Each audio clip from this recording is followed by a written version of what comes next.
He was a producer one time, and then Kevin Parker. I've known him for years. Bless you, bless you. I adore him. Mm-hmm. Just one of the kindest people you'd ever want to meet. Let's get a little more light on you. Since the brother made you look so nice. That's better. No, I think it's good. Does it look good? How's it look on your piece? Turn it. Well, you can adjust it however you need to get us, because you can probably do it better from over there now.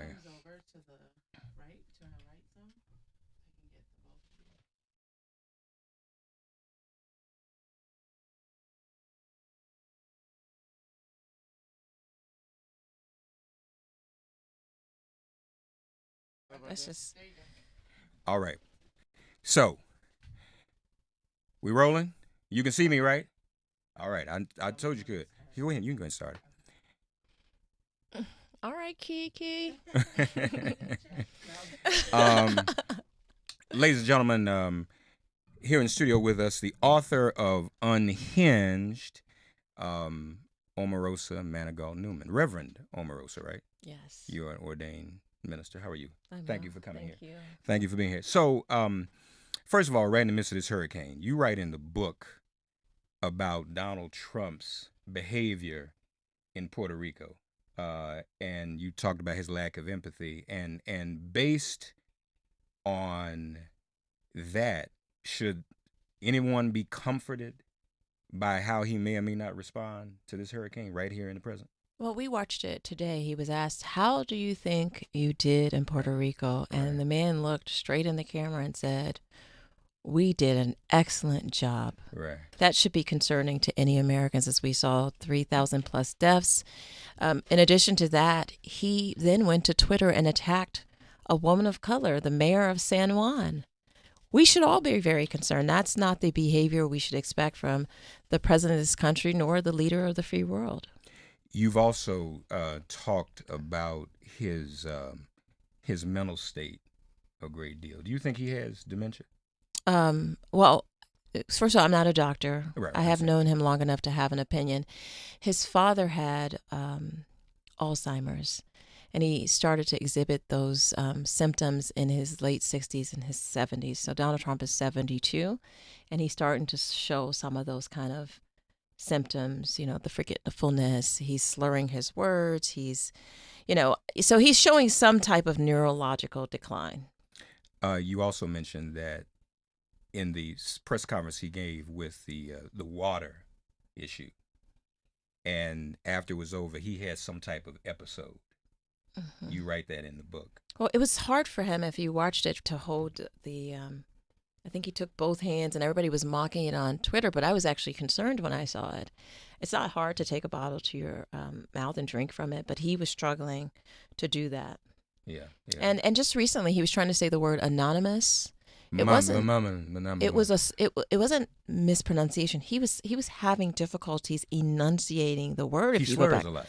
He slurred his word, which is a neurological thing. It wasn't just his inability to pronounce the word. Okay, and you had raised this issue with Laura, who you had the tape with, and other family members too. And I know when you talked to her in the book, she kind of dismissed it. She didn't want to get into it. She didn't, because TFA. 25th Amendment, you start talking about someone's mental decline, then you could certainly trigger the 25th Amendment, which says that if the president is unfit, then he can be removed from office.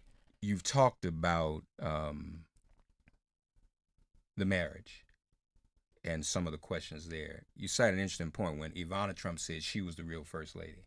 Oh. You cite how he wouldn't correct her. He wouldn't take up for his own wife and say, no, this is the real first lady. You point that out. And I hadn't thought about it from that perspective. No, because he likes dissension. He likes chaos. He likes to see people around him fight.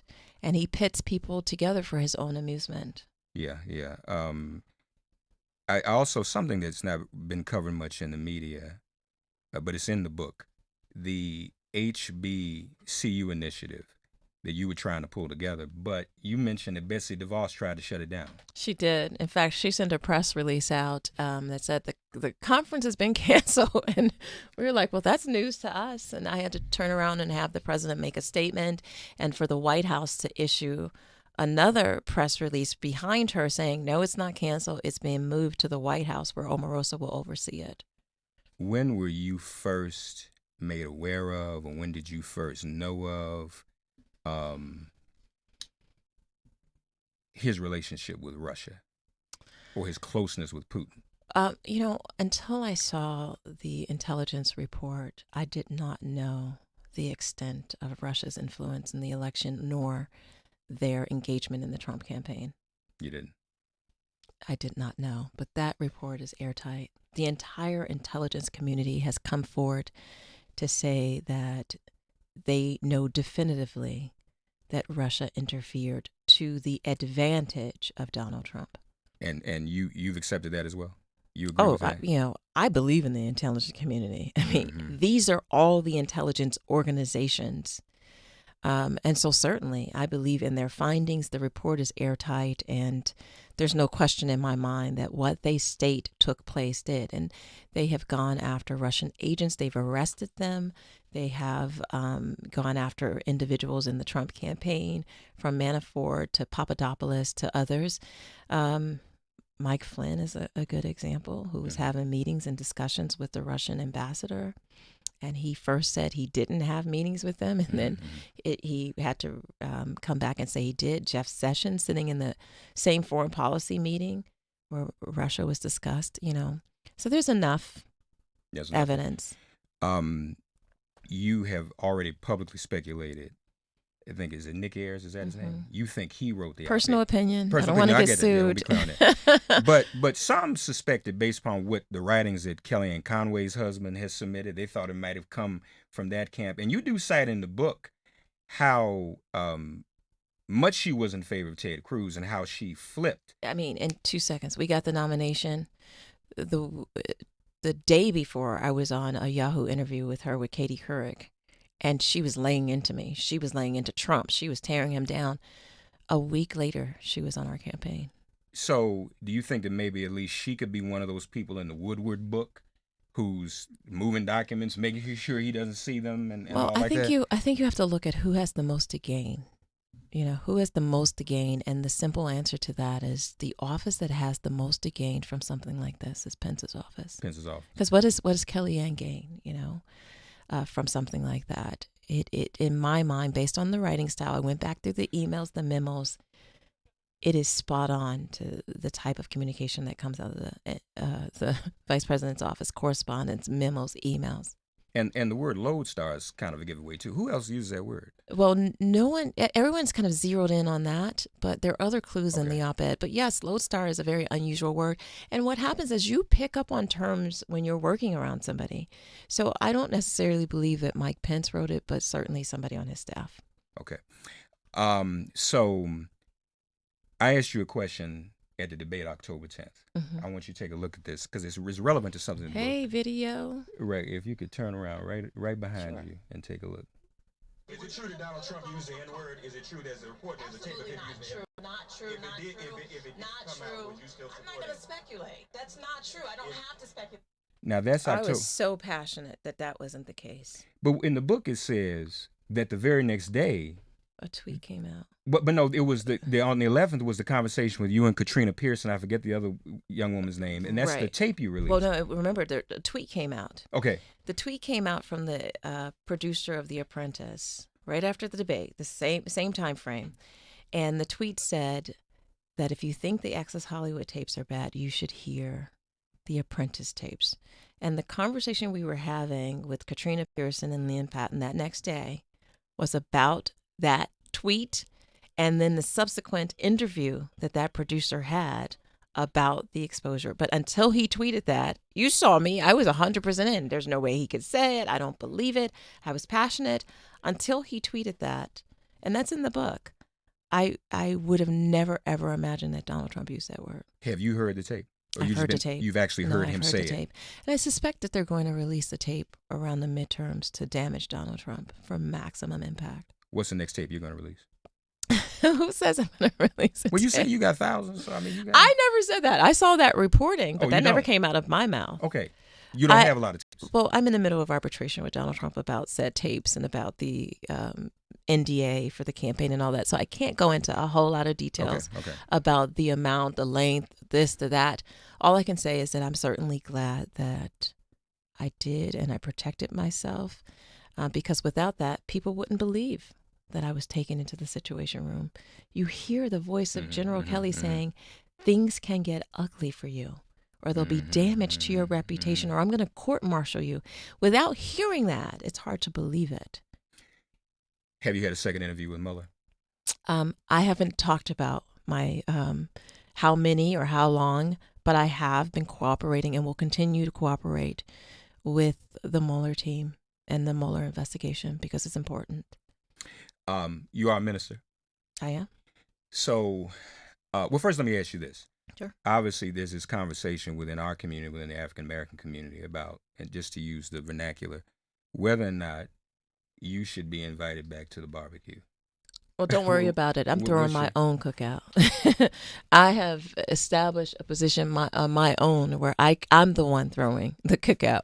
You can come to my place because I don't have to look to anyone else besides God for validation, nor will I. I have never allowed critics to control my destiny or who I am.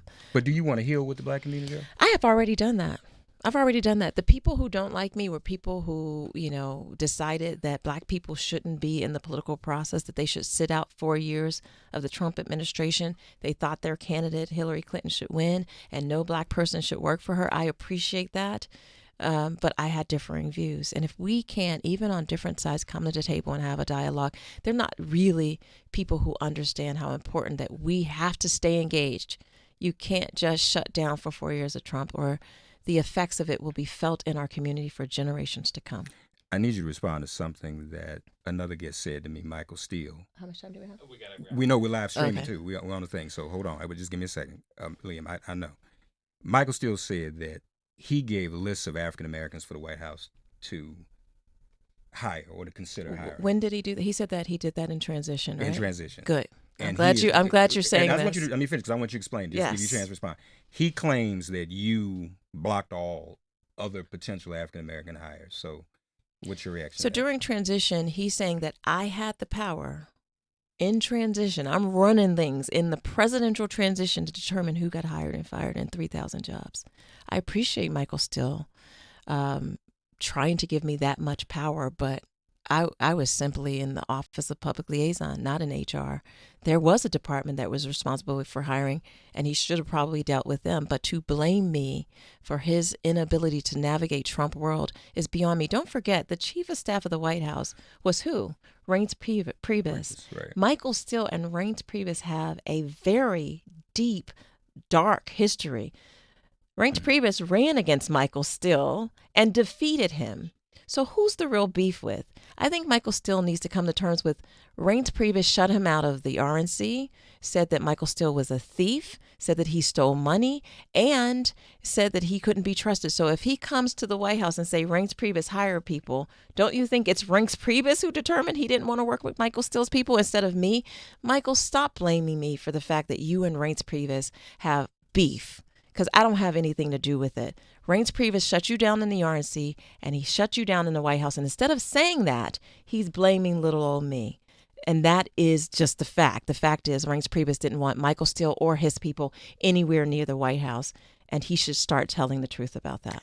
Was Donald Trump ever untoward you as a woman? I talk about it. And I want people to buy Unhinged because I give a full account. Liam, so sorry. I give a full accounting about that. And it's important that people to know that the behavior that I witness is towards me and other women is just not appropriate. And it's all in Unhinged. I'm sorry, Liam. We're good. Yeah, we'll take you. Liam's giving me the sign. Go. Wonderful chatting with you. Thanks for having me. All right. Thank you. All right. Is your bags over there, or is yours? She need to get her luggage. I have no idea. I gotta look.